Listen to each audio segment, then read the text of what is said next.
شامتان بخیر دوستان عزیز ارجمند. این برنامه فوتبال تاجیک است و من سهراب شاه فرخشاه هستم که با جمعی همکارانم این برنامه را منظوری شما میگردانیم. دوستان عزیز، چگونه میدونید 3 نوامبر سال گذشته در واخوری که پرزیدنت اساسیاسیون فوتبال آسیای مرکزی، پرزیدنت فدراسیون فوتبال تاجیکستان، رئیس شهر دوشنبه محترم رستم امامعلی با اهل جماعتچگی فوتبال تاجیک داشتند، دستور سپارش ها دادند که در سراسر کشور مکتب‌های ورزشی فوتبالی و اکادمی‌های فوتبالی افتتاح کرده شوند و خوشا که این دستور از جانب برخی از دسته‌های فوتبالی در تاجیکستان عملی کرده می شود و چند پیش خوشخبری رسید که اکادمیای حاصلات، دسته حاصلات چنین یک اکادمی رو افتتاح کرده است و این شام ما یک صحبت داریم با دیرکتوری اکادمیای حاصلات فرخار امین سبحانی. مبارکتون باشد. با ابتدا سلام عرض میکنم خدمت شما و همچنین همکارانتون. اون فرمان و دستور رئیس فدراسیون فوتبال محترم رستم امامعلی در ماه نوامبر سال گذشته این باعث شد که ما هم این کار رو انجام بدیم و با مشورت و نقشه هایی که با رهبریت داشتیم اونها هم استقبال کردن و تونستیم این آکادمی رو ما تأسیس کنیم. بسیار خوب. حال حاضر در کدام نقطه کار هستید شما؟ ما الان در 2 منطقه که فعالیت میکنیم، هم شهر دوشنبه و هم در فرخار. ما الان 1 هفته است تا 10 روز کار رو شروع کردیم، در حال ثبت هستیم، فوتبالیست ها رو میگیریم، جمع میکنیم و بعد در گروه های مختلف ما اینا رو تقسیم کنیم. ما در حال حاضر 30 تا 40% کار رو ما انجام دادیم.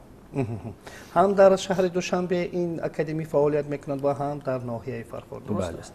خب ببینید که رهبری همه این رو شما با عهده دارید، اما آیا امکانی مثلا از شهر دوشنبه به فرخار تشریف آوردن و در اونجا دستور دادن و البته همه این چیز با عهده شما است؟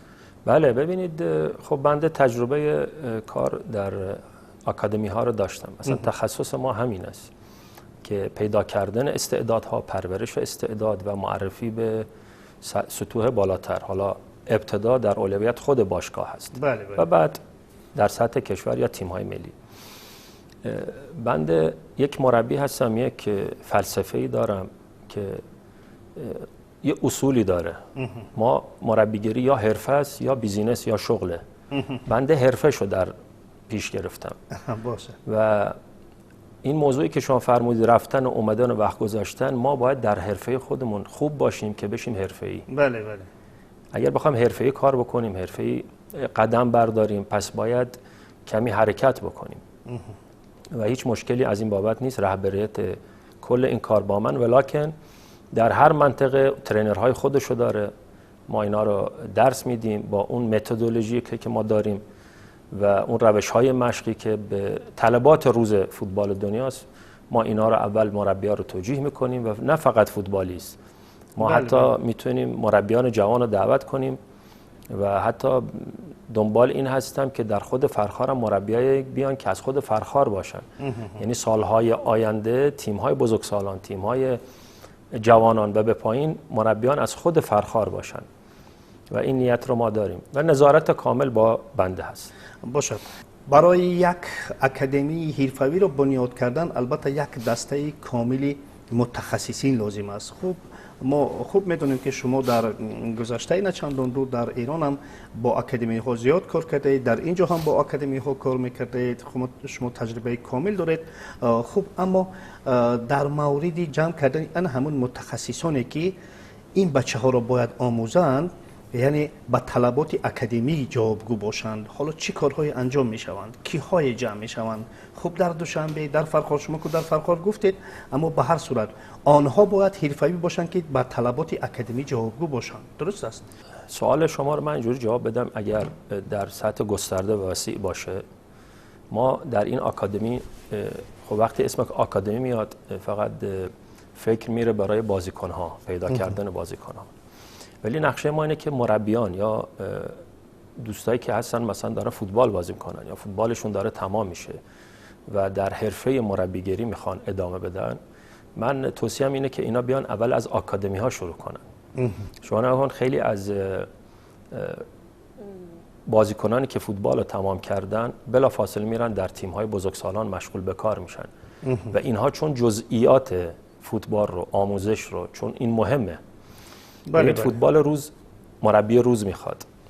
مربیان قدیم دیگه به درد فوتبال امروز نمیشن، تاکتیکاشون، فکرشون، انرژیشون نیست.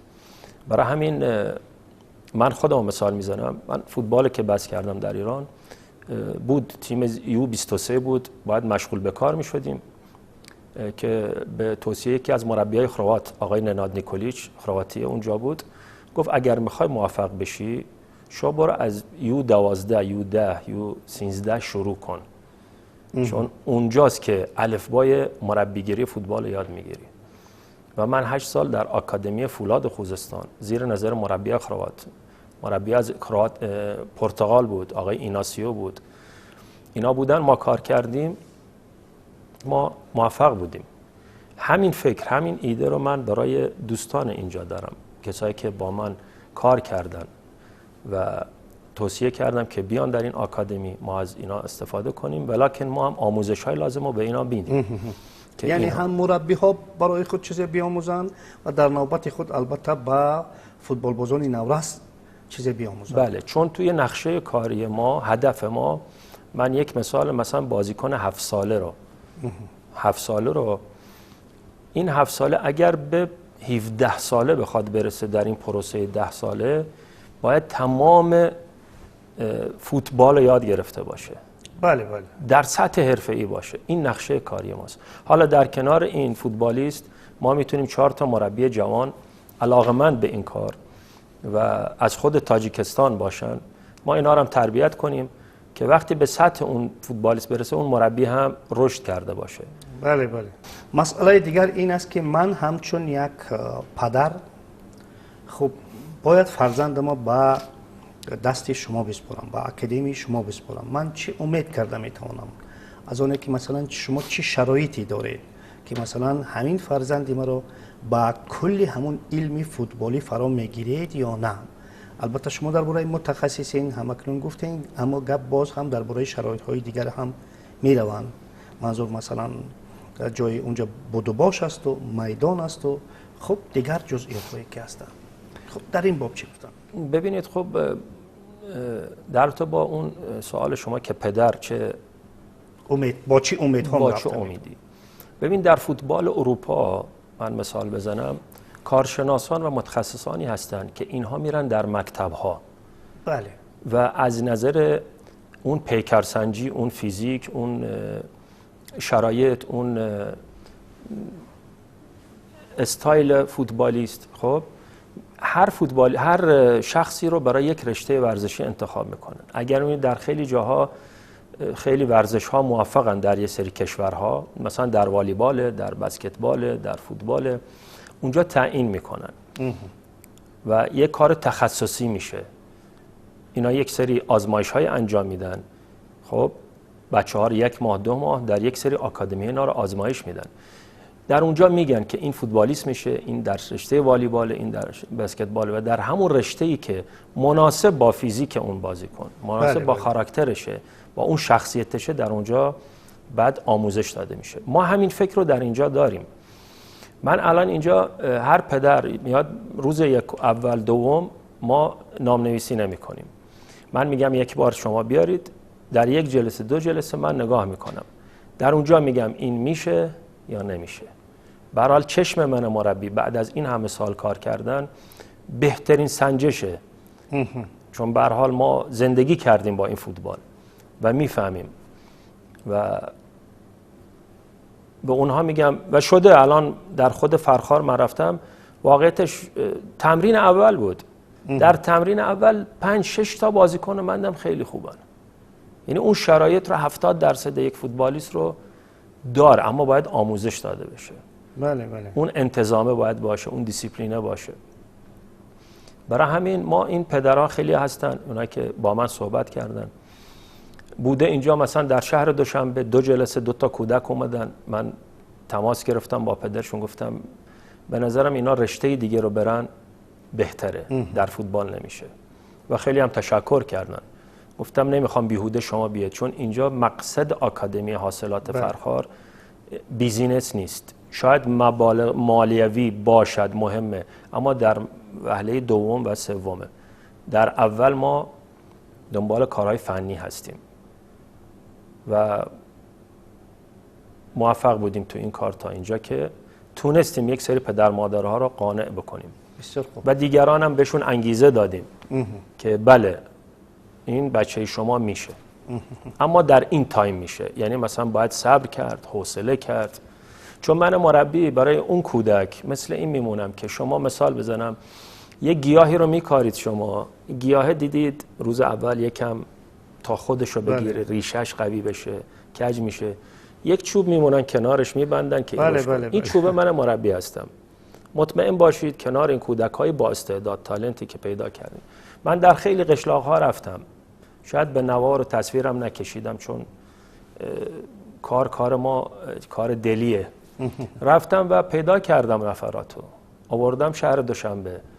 من یک مکتبی دیگه سامان دارم در دانشگاه ملی جزیره و اونها رو آوردم دارم اونجا آموزش میدم بدون دریافت مبلغی. چرا؟ چون میدونم اینا کی هستن، چی هستن. یا باز تشکر میکنم از مجموعه کروکوس فیتنس در اون طرف قسمت شهر، اونجا مکتب یا آکادمی نیست، محبت کردن، میدانچه و سالن و زال و همه چی در اختیار گذاشتن. بچه‌ای که براشون راه دور هست ما اونجا هم داریم آموزش میدیم. در کل همه وقتمون شده کمک کردن و تمرین به این بچه‌های با استعداد. بسیار خوب. در مورد رفتن شما به دهات و جستن من همین به اصطلاح تالانت ها گفتید، همین سوالا میخواستم بکنم که خب در وظایف شما همین چیز مشخص شده که مثلا در اکادمی یا اینکه همه را با واسطه اعلان دعوت میکنید یا اینکه در روند فعالیت همین اکادمی خودتون میروید جستجو میکنید، چون که وظیفه شما همین است که البته تربیت کنید همون بچه‌های حرفه‌ای را. ببین من یه چیزی یاد گرفتم که به عنوان یک ترینر، چون کار من مربیگری، یه چیزی من یاد گرفتم مثل دکتری که روز اول سوگند یاد میکنه، قسم میخوره که من در این کار باید قسم گپکرات باید انجام بده. من چون خودم در یک شهری بزرگ شدم، متولد شدم، شهر اهواز یا آبادان، ما میگن این فوتبال در خون ماست. یعنی مثلا حتی در 60 درجه گرمای هوا در ساعت 2-3 مثلا نصف روزی ما حتی فوتبال بازی میکردیم و ما با این فوتبال زندگی کردیم، نمیتونیم دور بشیم ازش. من این رفتن استعدادیابیه برای من، به دهاتا و قشلاقا و رفتن این استعدادیابیه. چرا؟ چون میدونم هست این پتانسیل در فوتبال تاجیک هست. فوتبال تاجیک فوتبالیست میخواد. حالا خیلی ها میپرسن چرا آقای سبحانی مثلا از بزرگسالان یک کم دور شده یا اون موتیواسیون، اون انگیزه کار رو نداره. خب من میخوام نقشه ها، کارها، فکرامو انجام بدم. مخلص نتیجه میخواد. بله. ولی مخلص نمیدونه در درون یک تیم یک مربی طلباتش چیه. بله. من چرا میشینم؟ من در سال 2017 در یک سمیناری بود، جلسه‌ای بود در اینجا و از من پرسیدن، همچون یک مربی خارجی که اومده بودم، گفتن نظر شما چیه؟ گفتم به نظر من همه چی رو دارید خوب میسازید. یعنی میدان‌ها و ورزشگاه‌ها و همه چیز، وضع لباس و ظاهری تیم‌ها، کورس‌های مربیگری میمونید، ولی چیزی که نیست فوتبالیسته. چرا؟ چون من خیلی فوتبالیستا تیم‌ها را که نگاه کردم، چون من در کنار مربیگری تحقیق هم میکنم، بیکار نمیشینم، یعنی در خونه هم باشم مطالعه میکنم. تحقیق کردم درباره فوتبال تاجیک که این چشمانداز در 10 سال دیگه چی میشه. آیا یک برنامه 10 ساله هست؟ 5 ساله کمه، چون شما بچه 7 ساله رو من مثال زدم، 5 سال برنامه میشه 12 سال. 12 سال هنوز شرایط پذیرش تاکتیک و تیم رو نداره، پس 10 ساله باز نقص داره. از من که نظر خواستم، من گفتم که یکم به آکادمی ها و تیم های پایتون اهمیت بدید، چون من اینو در ایران دیده بودم. گفتن بله مشکلی نیست. خب این کارو که فقط فدراسیون نمیکنه، فدراسیون پیشنهاد میده، کمک میکنه. این کار در وظیفه کلوب هاست. بله. کلوپ مرکزی ورزش ارتش، ما با رهبریت چون که هم صحبت شدیم، اونا هم از ما پرسیدن این سوالو که آقای سبحان نظر شما چیه؟ گفتم بازیکن‌های جوان بزرگسالان رو شما کانترکتتون 1 ساله نکنید، همه رو 3 ساله تمدید کردن.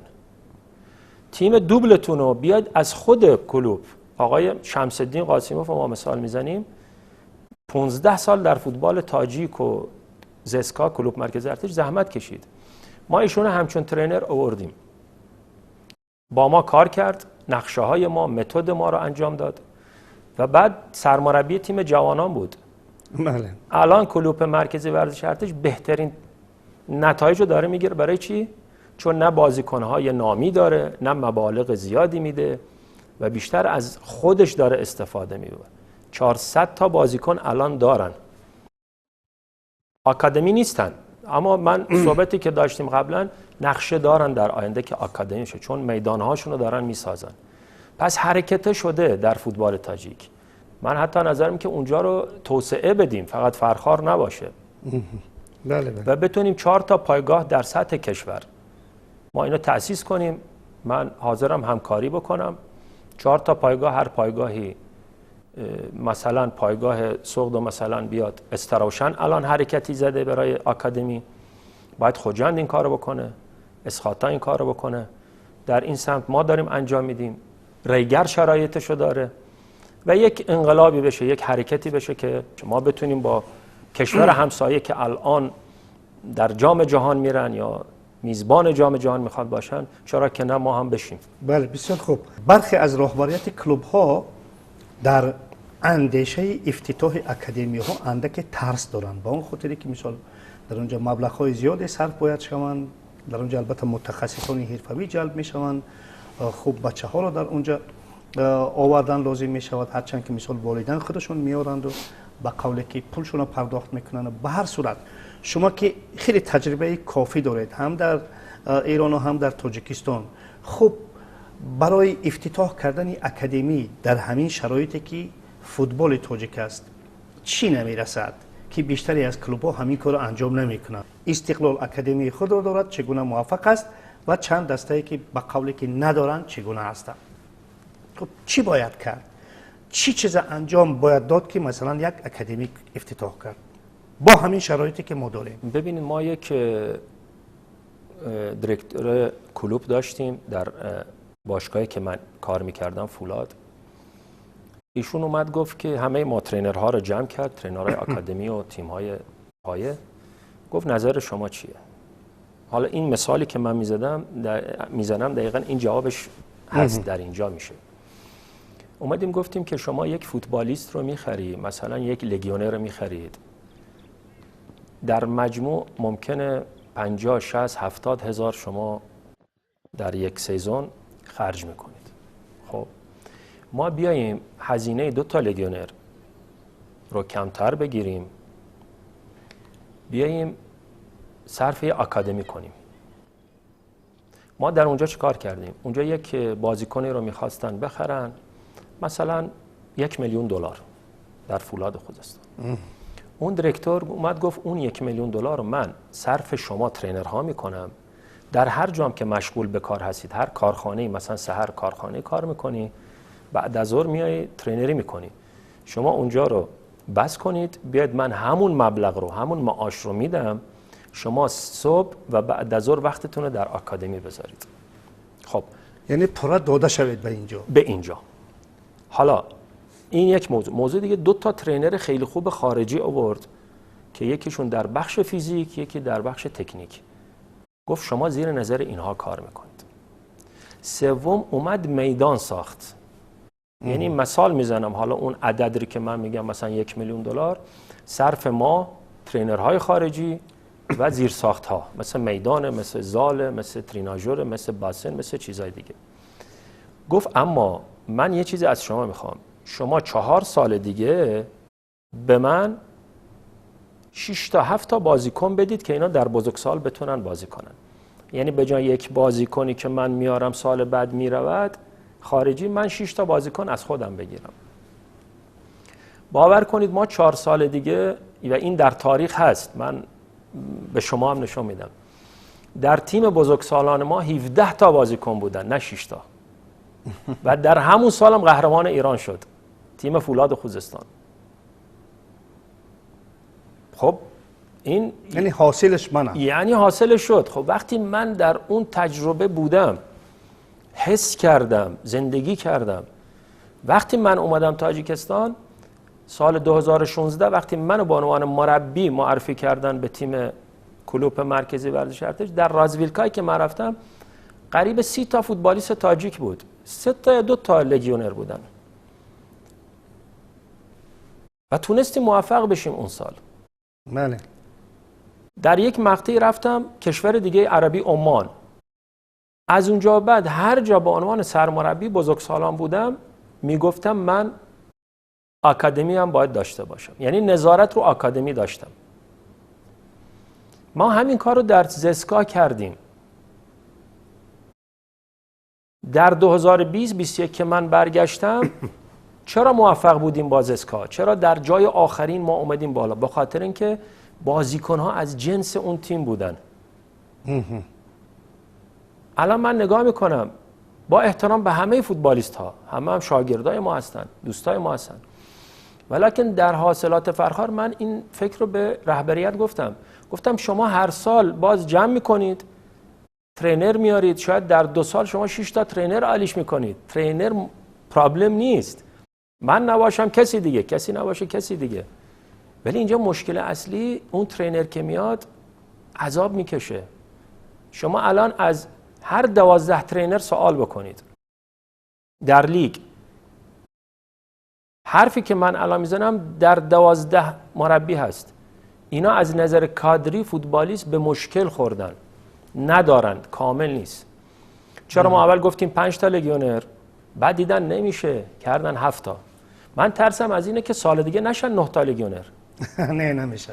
نه من احتمالاتو میگم. بله بله. پس من صبحانی باید وارد بشم، یک جایی کارمو شروع بکنم. سال دیگه نقشه ما اینه که ضمن اینکه بازیکن‌های خوب رو پیدا کنیم، به بزرگسالان بدیم، تیم حاصلات ب در لیگ دوم اشتراک میکنیم، بازیکن‌های زیر 23 سال بازی بکنن و همچنین دوبلمون یو 18 یو 16 رو خودم به غیر از آکادمی نظارت رو همه این تیم ها دارم، به غیر از بزرگسالان چون اون سیستمش جداست.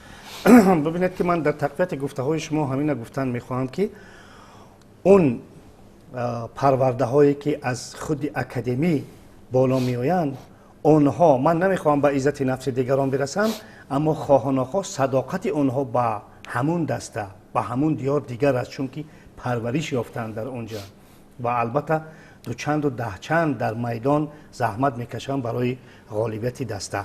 خب در فرجام میخواستم که ما یک بار دیگر بر بگردیم اطراف من همون روند کار شما که خب ببینید من همین در اکادمی که همکنون بچه ها جمع میشوند با کدام اسلوب اونها آموزانیده میشوند، اونها درس های تاکتیکی میگذارن، استراتژی میگذارن، مثال مشقاشون رو میگذارن مثلا در میدان، در تالارها، در صنفخانه ها باز دیگر فرقه هم آموزانیده میشن. یعنی چی؟ از نظر دیسیپلین، انتظام در زندگی حرفه ایشون هم در خانه و در پیش ما هستن، ما برای همینا برنامه داریم. ما کلاس های تئوری میمونیم، ما مثلا در کنارش به خاطر اینکه این بازیکن‌ها در آینده ممکنه لژیونر بشن، در تیم‌های بین المللی برن، رفتار اینها به عنوان یک فوتبالیست تاجیک در یک شهروند تاجیک این باید مورد احترام قرار بگیره. بله. ما اینجا فقط فوتبال نمیسازیم. ببینید یک سری ترینرها فوتبالیست میسازن، اکادمی ها زندگی فوتبالیست رو میسازن. یعنی زندگی فوتبالیست رو شما بهش اضافه کن. بله. یعنی وقتی میره کشور ایران یا میره ازبکستان، اون مربی، چون من مربی هستم میدونم اون طلبات مربی چیه، وقتی دیسیپلین اینو میبینه لذت میبره. خب این باید کجا ساخته بشه؟ یعنی اینجایی که ما تربیت میکنیم بچه رو فقط فوتبال نیست، 1 ساعت و نیمی بیاد یه توپی بزنه بره که اینو همه میتونن انجام بدن. بله. شما میتونید 2 تا ویدیو، 2 تا فیلم، 2 تا کتاب، به یک آدم دیگه بدی، یک ماه میخونه، بعد از یک ماه میگه من ترینرم. نه، این نیست. باید ترینر کارشناس باشه، متخصص این کار باشه. بله. برای همین ما در کنارش روانشناسی ورزشی، یعنی نوع رفتارها، برخوردها، مناسبتها، حتی زبان انگلیسی رو ما اضافه میکنیم. من اینجا تشکر میکنم از مجموعه آویاتور که اون شرایط و اون خوابگاه رو در اختیار ما گذاشت. اونجا میتونیم کلاس هامون، میدان مشقمون برای شعبه ما که در دوشنبه مشق میکنیم شرایط رو داریم، حتی برگزاری کلاس های تئوری و فقط فوتبال نیست. حالا آشنایی با تاکتیک ها کم کم ما اینا رو اضافه میکنیم. یه نکته رو من اضافه بکنم، بیشتر آموزش الان مربی‌ها برامون مهمتره. بله. و من یک روی خطی دارم، 100% با فدراسیون فوتبال ما هماهنگ هستیم، صحبت کردیم، اینا روی خط میدن. من کورسایی که داره الان میگذره S و B و D میرم نگاه میکنم، از مدرسین میپرسم که اون مربی در چه سطحیه، چه نمره‌ای. همینجوری نمره ما بهش ندیم که فقط کاتگوری رو بگیره. این باید یک فایده‌ای داشته باشه. کمی سخت‌تر بکنیم کلاس‌های مربیگری رو. هم بتونیم برای در آینده انشالله یک کمکی به خود کلوب کرده باشیم، در یک جاهایی کلوب به ما بکنه. من فقط کلوب رو نمیگم حاصلات، من صحبتم امروز در حضور شما تمام کلوب ها آکادمی داشته باشن. بله. من همچون حالا هر طور میخوان فکر بکنن، باور کنید بی این فوتبال تاجیک 2 سال 3 سال دیگه به مشکل میخوره برای بازی کنه. باشه و امیدوار هستیم که البته کلوب های دیگر هم افتتاح میکنن اکادمی های خود رو و البته فوتبال تاجیک در آینده های نزدیک خیلی هم رشد میکند و یک بار دیگر برای افتتاح اکادمی شما را تبریک و تهنیت میگوییم و مبارکتان باشد و امیدوار هستیم که از اکادمی شما فردا و پس فردا در میدان های بزرگی تاجیک البته فوتبال بازان شرفی ننگ و ناموس ملت تاجیک را حفظ خواهند کرد. تشکر. دوستان عزیز ارجمند، یک صحبت داشتیم با دیرکتوری اکادمی تازه تأسیسی حاصلات فرخار امین صبحانی. خوش آمدید. رحمت. یک بار دیگر مبارکتان باشد. تشکر. دوستان عزیز، در همینجا برنامه فوتبال تاجیک به انجام میرسد. خیر.